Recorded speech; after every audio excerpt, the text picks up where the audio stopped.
आप सभी को जितिया पर्व की ढेर सारी शुभकामनाएं। आशा करते हैं कि आप लोग बहुत अच्छे होंगे।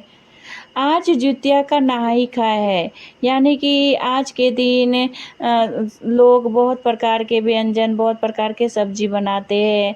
तो ये कुछ काम अकेले नहीं हो पाता है, तो यहाँ हमारे पति देव और हमारी लाडली बेटी दोनों मिलके मेरी थोड़ी हेल्प कर रहे हैं, कुछ सब्जी की कटिंग कर रहे हैं। इसके बाद फिर हम जाएंगे सब्जी की कटिंग बनाने के लिए। तो हमारा सब्जी कट के तैयार हो चुका है, तो आइए हम आपको दिखाते हैं। ये हमारा करेला है, ये हमारा बैगन है। इसके बाद फिर दूसरे थाली में ये लोबिया है, आलू है, और इसके बाद फिर तीसरे थाली में हमारी भिंडी की सब्जी और ये प्याज है। इसके बाद फिर और ये हमारा एक आइटम कुदरुम, जिसे हम लोग कुंजली भी कहते हैं। फिर हमारा ये सलाद के लिए टमाटर है और फिर ये हरी मिर्च है। आज हम आपको इस जितिया व्रत के पीछे मनाने के पौराणिक कथा क्या है, हम आपको इसके बारे में बताएंगे। 3-4 प्रकार की सब्जी बन के तैयार हो गई है, और ये आलू की सब्जी पक रही है जो आधा पक चुकी है। इसके बाद भिंडी की सब्जी बन रही है, इसके बाद सब्जी पक रही है। इसके बाद फिर बन के सारा आइटम तैयार हो गया है और हमारा प्लेट थाली सज गया है। आप लोग का सभी का वेलकम है।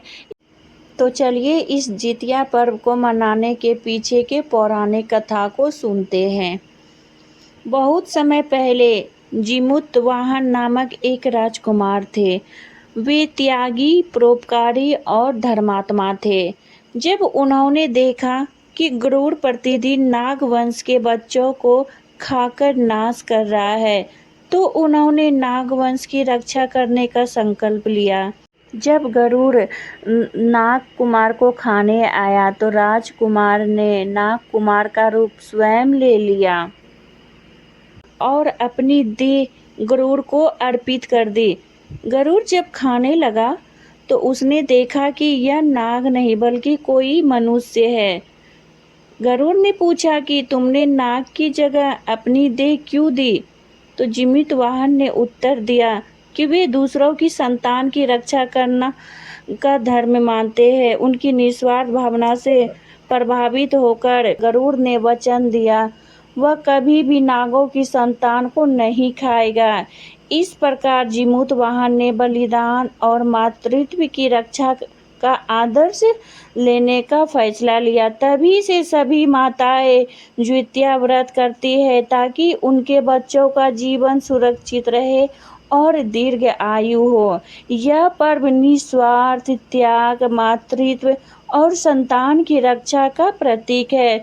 व्रत करने वाली माताएं मानती है कि जिस प्रकार जिमुतवाहन ने नागवंश की संतानों की रक्षा की थी, उसी प्रकार यह व्रत उनके बच्चों की आयु और स्वास्थ्य की रक्षा करेगा। इस प्रकार से यह पर्व निस्वार्थ त्याग, मातृत्व और संतान की रक्षा का प्रतीक है।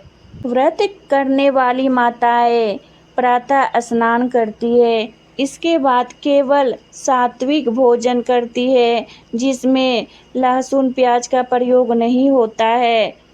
इस दिन माताएं फिर दूसरे दिन माताएं निर्जल उपवास करती है, ना भोजन ना जल कुछ भी ग्रहण नहीं करती है। पूरे दिन पूजा अर्चना और कथा सुनाई जाती है। फिर तीसरे दिन पारण होता है और व्रत तोड़ा जाता है। विशेष पकवान बनाए जाते हैं और परिवार में खुशी का माहौल रहता है। स्थानीय परंपरा के अनुसार बिहार के औरंगाबाद जिले के दादर नगर में यह पर्व केवल 3 दिन नहीं बल्कि 9 दिन तक लोक उत्सव नकल उत्सव के रूप में मनाया जाता है। यहाँ लोग लोक नृत्य, नकल, मेलों और झांकियों के माध्यम से मनाते हैं। इस प्रकार से यह व्रत हर माताएं अपने संतान की दीर्घ आयु के लिए मनाते हैं।